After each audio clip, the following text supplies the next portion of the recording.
सोनी, निवासी जटावर, जिला बूंदी, राजस्थान, भारत से हूँ। हम लोगों ने जनहित के मुद्दे बिल्कुल शून्य प्रभाव में उठाकर उन्हें सफलता के कगार तक पहुंचाने का कार्य किया है। हमारे क्षेत्र में नेशनल हाईवे 148D गुलाबपुरा से उनियारा जो राष्ट्रीय राजमार्ग निकला था, इस राष्ट्रीय राजमार्ग हेतु भारत सरकार और राजस्थान सरकार के द्वारा किसानों की जमीनों को चीरकर इसे निकाला गया और इनकी जमीनों को अवाप्त किया गया था। केवल उस अवाप्ति के बदले किसानों को मात्र डीएलसी का एक हिस्सा और एक गुना ही मुआवजा दिया जा रहा था। अर्थात आपके क्षेत्र में जितनी सरकारी रेट है वो ही आपको प्रति बीघा दी जाएगी।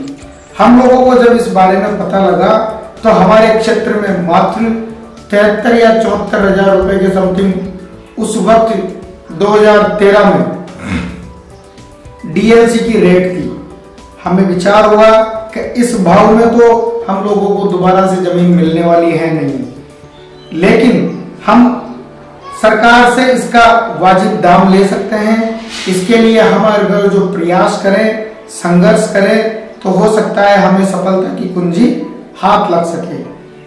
मैंने सबसे पहले इन किसानों को जगाने का प्रयास किया। क्षेत्र में लगभग 40 मीटिंगें ऐसी की होगी। हम 2-3 जने से प्रयास करते थे, लेकिन ज्यादा से ज्यादा हम 10 से 15 व्यक्ति एकत्रित नहीं हो सके। बल्कि मेरे ही गांव में अधिकतर किसानों की जमीनें गई थी, पर सरकारी डर के भय में वो लोग अपनी जमीन पर आंदोलन के रूप में खड़े होने से कतराते थे या डरते थे। हम लोगों ने मैंने उनको पूरा संबल दिया, पूरा प्रयास किया कि हम जहां तक हो सकेगा किसानों को 4 गुना मुआवजा दिलाकर रहेंगे। राजस्थान सरकार और केंद्र सरकार तक हमारी आवाज को पहुंचा कर रहेंगे। इस प्रकार से हमने सभी किसानों को साथ लेकर, जो किसान साथ आए उन्हें भी साथ माना, नहीं आए उन्हें भी साथ माना। 4 गुना मुआवजे के लिए हमने बराबर प्रशासन, जिला प्रशासन, राजस्थान सरकार और केंद्र सरकार तक पत्राचार के माध्यम से ईंट बजा दी। हमने इस मुद्दे को एक जनहित का मुद्दा बना दिया। तदुपरांत जब हमें पता चला कि देश के यशस्वी प्रधानमंत्री महोदय श्रीमान नरेंद्र जी मोदी ने डिजिटल इंडिया के तहत नरेंद्र मोदी ऐप, जो एक क्षेत्र की समस्या को या आपकी बात को उस ऐप के माध्यम से आप भारत सरकार तक अपनी आवाज को पहुंचा सकते हैं, हमने उस आवाज को नरेंद्र मोदी ऐप के माध्यम से भारत सरकार तक पहुंचाया। और सबसे पहले इस 4 गुना मुआवजे की शुरुआत हम लोगों ने 30 जुलाई 2015 को की थी, लेकिन हमें पूरे राजस्थान में सबसे पहले अगर जो 4 गुना मुआवजा मिला तो नेशनल हाईवे 148D बूंदी जिले के किसानों के आंदोलन की देन थी, जो किसानों को 4 गुना मुआवजा मिलने का आदेश 20 सितंबर 2016 को आदेश जारी हुआ और उसके बाद तमाम किसानों को 4 गुना मुआवजा मिलने का निर्धारण केंद्र सरकार के द्वारा किया गया। जिला प्रशासन के माध्यम से सभी किसानों को 4 गुना मुआवजा वितरण करवाया गया। आज पूरे राजस्थान में उसके बाद से ही 4 गुना मुआवजा मिलना प्रारंभ हो चुका है। जिन किसानों की जमीन को कोई भी सरकार अवाप्त करेगी उसका 4 गुना मुआवजा देना पड़ेगा, लेकिन 20 सितंबर 2016 से पहले राजस्थान के किसी भी किसान को 4 गुना मुआवजा नहीं मिला था। जब हम लोगों ने संघर्ष किया उसके बाद हमारे इस प्रकार से 1.5 से 2 साल के पीरियड के अंदर जो संघर्ष के आयाम रहे, हम लोगों ने बार बार प्रशासन को ज्ञापन दिए, नरेंद्र मोदी ऐप के माध्यम से भारत सरकार तक हमारी आवाज को पहुंचाया।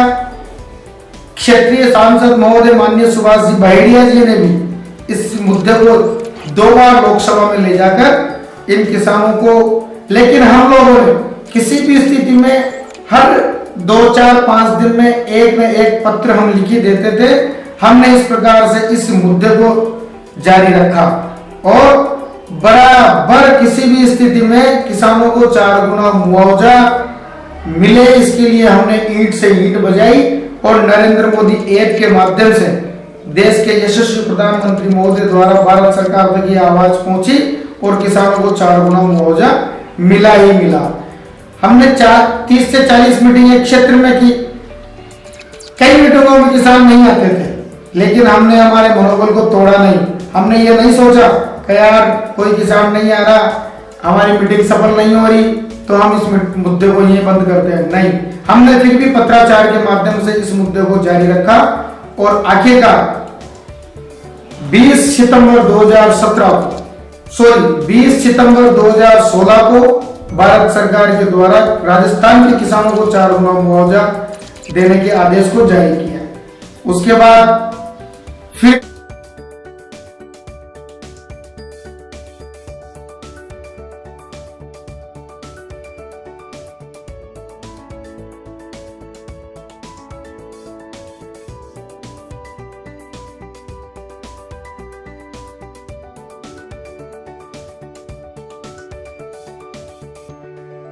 इस क्षेत्र में जब नेशनल हाईवे 148D नया मिला तो एक्सीडेंटल दुर्घटनाएं काफी ज्यादा घटित होने लगी। हमने सोचा कि प्राथमिक उपचार की व्यवस्थाएं भी बिल्कुल एक टेक्निकल तरीके से होना चाहिए। अधिक दुर्घटना घटने की वजह से हमने यहाँ ट्रॉमा सेंटर की आवाज को उठाया। ये ट्रॉमा सेंटर की आवाज हम लोगों ने 23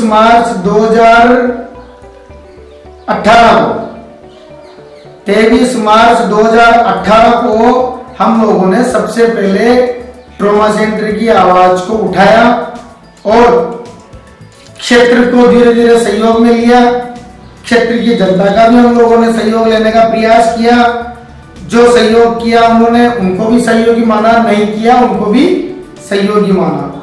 इस प्रकार से हम लोगों ने एक ट्रॉमा सेंटर वाले विषय को बार बार हस्ताक्षर अभियान के माध्यम से जिला प्रशासन को अवगत करवाया, जिला प्रशासन के माध्यम से राजस्थान सरकार को अवगत करवाया और तत्कालीन जिला कलेक्टर महोदय श्रीमान महेश चंद्र जी शर्मा ने तो इस क्षेत्र को दुर्घटना प्रवण क्षेत्र घोषित करते हुए यहाँ ट्रॉमा सेंटर खोलना भी नितांत आवश्यक माना था। हम जजावर प्राथमिक स्वास्थ्य केंद्र को ट्रॉमा सेंटर के लिए मांग करते थे, लेकिन प्राथमिक स्वास्थ्य केंद्र होने की वजह से यहाँ ट्रॉमा सेंटर नहीं खुला। ये इस प्रकार से प्रावधान नहीं है। सामुदायिक स्वास्थ्य केंद्र में ट्रॉमा सेंटर खोलने का प्रावधान था। तो इस प्रकार से हम लोगों ने जब ट्रॉमा सेंटर की आवाज को भी राजस्थान सरकार तक पहुंचाया, आज उस ट्रॉमा सेंटर की स्थिति यह है कि यहाँ पर 6.25 करोड़ रुपए की राशि स्वीकृत हो चुकी है। पूरे स्टाफ की वित्तीय एवं प्रशासनिक स्वीकृति भी जारी हो चुकी है और जिला कलेक्टर महोदय के द्वारा वहां पर 5 बीघा जमीन का भी अलॉटमेंट किया जा चुका है। नेशनल हाईवे 148D पर on highway he trauma centre बने, इसके लिए हम लोगों ने काफी लंबे समय तक पत्राचार के माध्यम से और जिला प्रशासन के माध्यम से इस आवाज को पहुंचाने का कार्य बराबर किया। उसके बाद जब हमारी पीएससी को ट्रॉमा में तब्दील नहीं किया जा सकता था, ये इस प्रावधान की जानकारी जब हमें मिली तो हमने फिर से जजावर पीएससी को सामुदायिक स्वास्थ्य केंद्र में तब्दील करने के लिए एक नया मोड़ फिर से हम लोगों ने लिया। हमने बार बार सरकार को यह भी कहा कि हमारे प्राथमिक स्वास्थ्य केंद्र जजावर, जो कि आपकी नेशनल हाईवे 148D में जहाजपुर से उनियारा के मध्य 140 किलोमीटर की दूरी में केवल एक मात्र प्राथमिक स्वास्थ्य केंद्र पड़ता है, इसे या तो सामुदायिक स्वास्थ्य केंद्र बनाए या फिर आप ट्रॉमा सेंटर बनाए।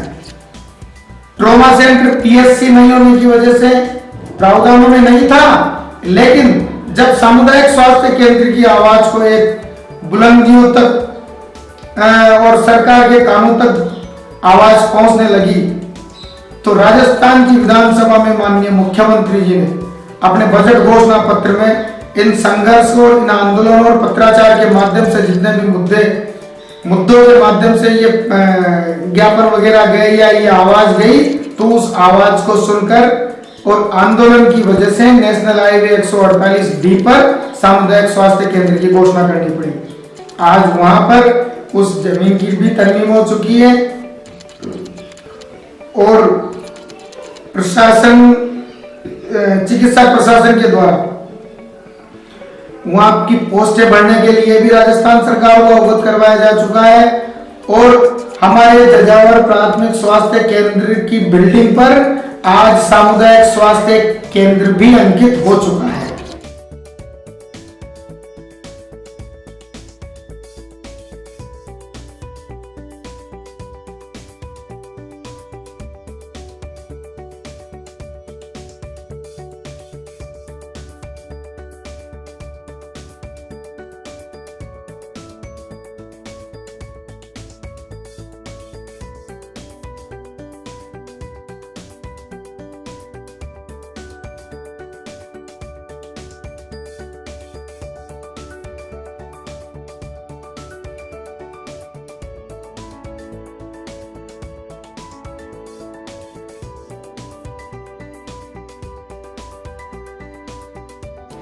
इसके अलावा हम लोगों ने फिर से नेशनल हाईवे 148 डी पर, जो कि काफी लंबे समय तक खाली रहा और इस हाईवे पर एक भी रोडवेज बस का संचालन नहीं था। 2 वर्ष तक इस पर इतने सरपट वाहन दौड़े, ट्रक वगैरह या कोई भी निजी साधन, बसें, सब प्रकार के साधन संसाधन चले, लेकिन राजस्थान सरकार की एक भी रोडवेज बस का इस क्षेत्र में रूट भी नहीं खुल रहा था।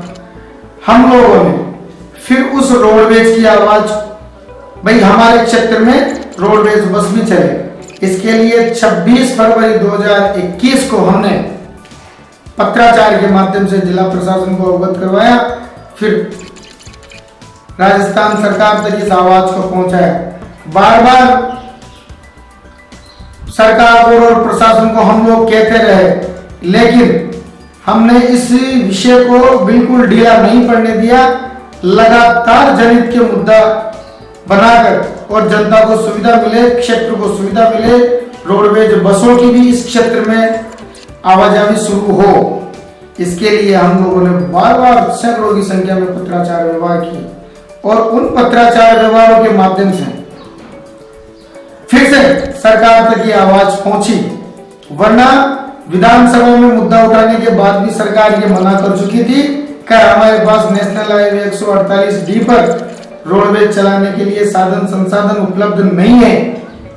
फिर भी हमने पत्राचार का संबंध सरकार से नहीं तोड़ा, लगातार हम सरकार से पत्राचार व्यवहार करते रहे और बार बार ज्ञापन देना, बार बार पत्र व्यवहार करना और संबंधित अधिकारियों और मिनिस्टरों से बात करना, इस प्रकार से हम लोगों ने इस विषय को जिंदा रखा। लास्ट में इसका हम क्षेत्रवासियों को लाभांश मिला।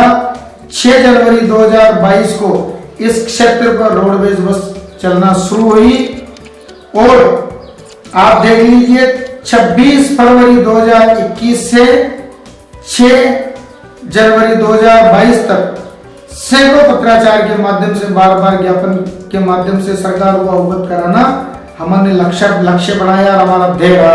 अंततोगत्वा क्षेत्र के वासियों को रोडवेज बस की सुविधा का हम को लाभ मिला। इस प्रकार से कई जनहित के मुद्दे जो ऐसे थे, इसके अलावा भी किसानों के कई मुद्दों को मैं बार बार सरकार तक पहुंचाने का प्रयास करता था।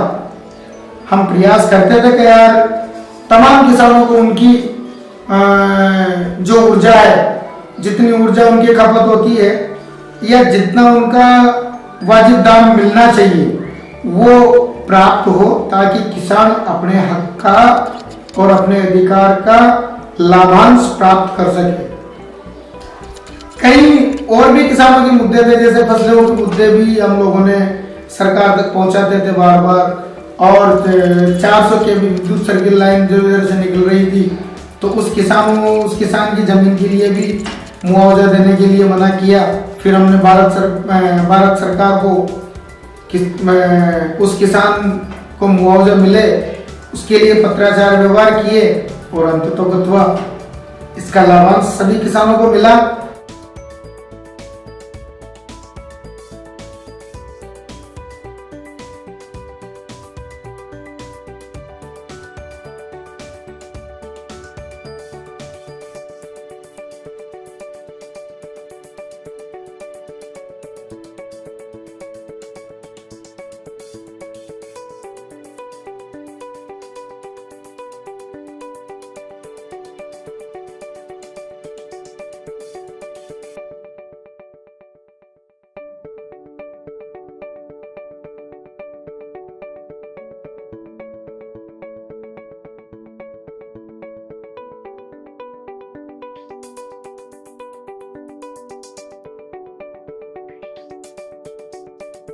जब इस विषय में world wide book of record संस्था को पूरी जानकारी हुई और इस world wide book of record ने इन सभी मुद्दों को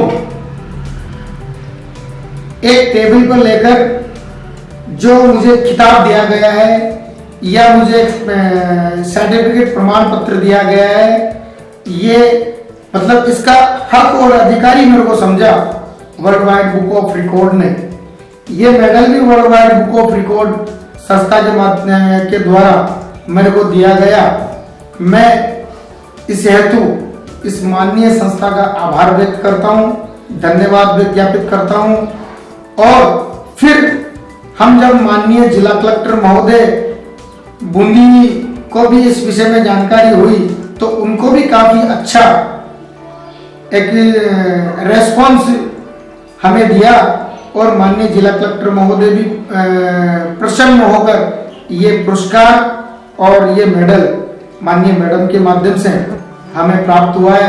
हम बहुत खुश हैं और बेहद अच्छा लग रहा है। हम इस प्रकार के जनहित के मुद्दों को लगातार जनता के बीच में से लेकर आएंगे और उस टेबल तक पहुंचाने का प्रयास करेंगे जिस टेबल पर उस मुद्दे का समाधान हो सकता है और अंत तक भी प्रयास करेंगे जहां तक उस प्रभावित व्यक्ति को उसका लाभ और हक नहीं मिल जाए हम चुप नहीं रहेंगे।